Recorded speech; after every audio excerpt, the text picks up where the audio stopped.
Kamusta na yung mga chismosa dyan? Hello! Andito na naman ako. May ginawa naman ako na video para may pag-usapan naman kayo ng mga hangag kamo. Sobrang tuwa ko naman kasi sobrang saya ng mga kabataan na nakita naman nila kung si Belinda sa totoong buhay. Idol pala nila si Belinda, sana all. Alam nyo ba na na-miss ko na talaga gumawa ng mga video na ganito. Kaya sabi ko, sayang naman yung intrams namin. Ano kaya kung i-vlog ko to para may remembrance man kuno kami. Pero bago ko to ipagpatuloy, pagpasensyahan nyo na ako kasi parang hindi na ako marunong magsabi dito, ba? Parang na-impluensyahan na ako ng Encantadia. Kaya kung makita nyo dito yung mga mukha nyo, mag-comment na lang kayo na nahagip kayo sa kamera ko. Alam nyo din ba na sobrang cute ng aming mga estudyante ngayong taon para sa entrams namin? O, kita nyo yan yung mga costume nila, o. Sobrang cute nila tingnan, no? Parang ako, ay, OA ka Belinda, hindi ka cute. Cute ka. OA, hindi nakakatuwa. Napag-isipan kasi namin na balikan natin yung mga nakaraan kasi sobrang nakakamiss yung mga retro dances ba? Boy, OA plurals. Ba, yung mga chismosa dyan, sigurado ako nakaabang naman sila sa akin. No? Bahala kayo dyan. Ma-stress kayo kasi yan naman talaga yung pakay ko eh. Ay, basta natuwa talaga ako sa outfitan ngayon ng mga grade 7. Sobrang cute nila. Oh, andito naman yung mga grade 8. Oh. Ang cute din ng kanilang mga costume. Parang naalala ko si B1 at saka si B2. Yung sa banana ba? Yung parang sa Minions. Pero in fairness, ang cute ng kanilang costume. Napansin nyo ba na parang nagustuhan ko yung mga costume nila? Kasi kung sasabi ako dito ng masama tungkol sa outfit nila, baka ako mabash.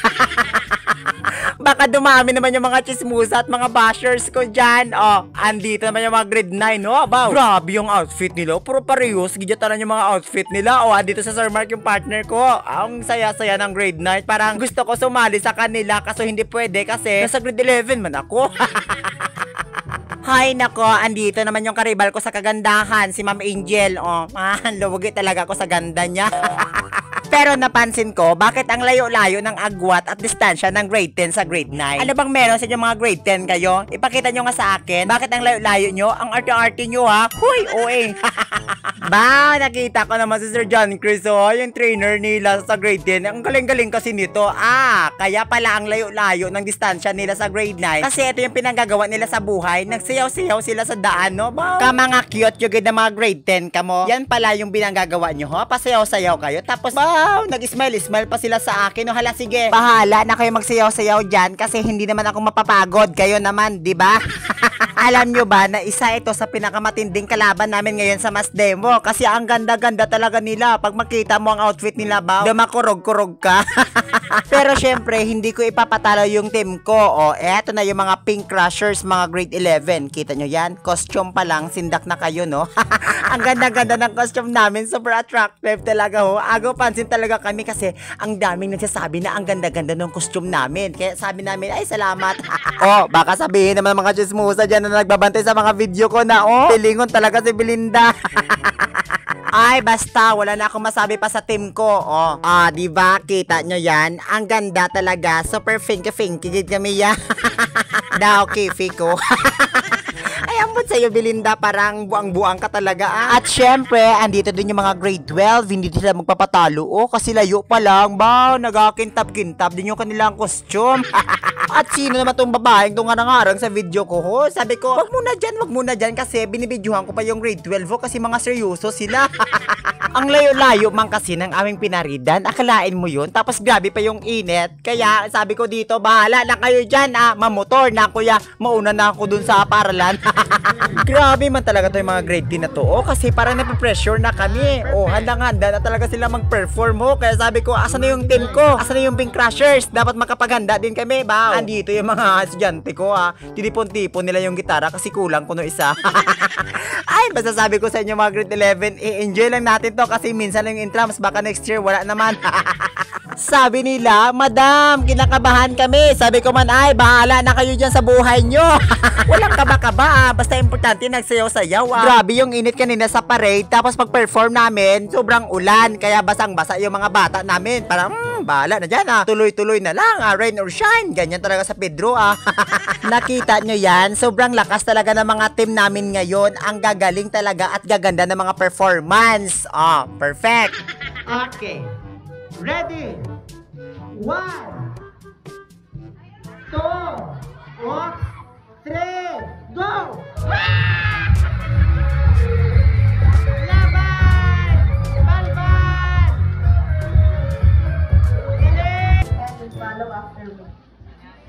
I pledge to uphold the spirit of sportsmanship in this intramurals 2025.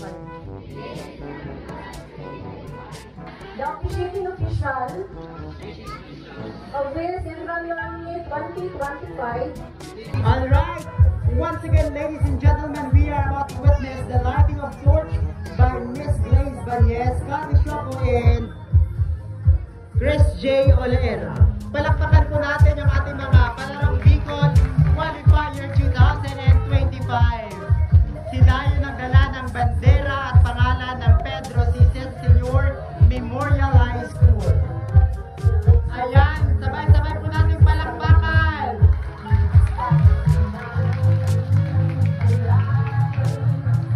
Akala ko talaga tapos na ako mag voice over, pero pagkita ko sa katapusan ng video, may video pa pala na hindi pa tapos. Eto nga pala yung kaganapan namin sa parade. Abala na kayo dyan, basta yun lang yun, bye. Mwah. The champion for the mass demonstration 2025 is Quezon Province! Okay, congratulations, because you are our champion for the school year 2025 mass demonstration. Congratulations to Unit 6!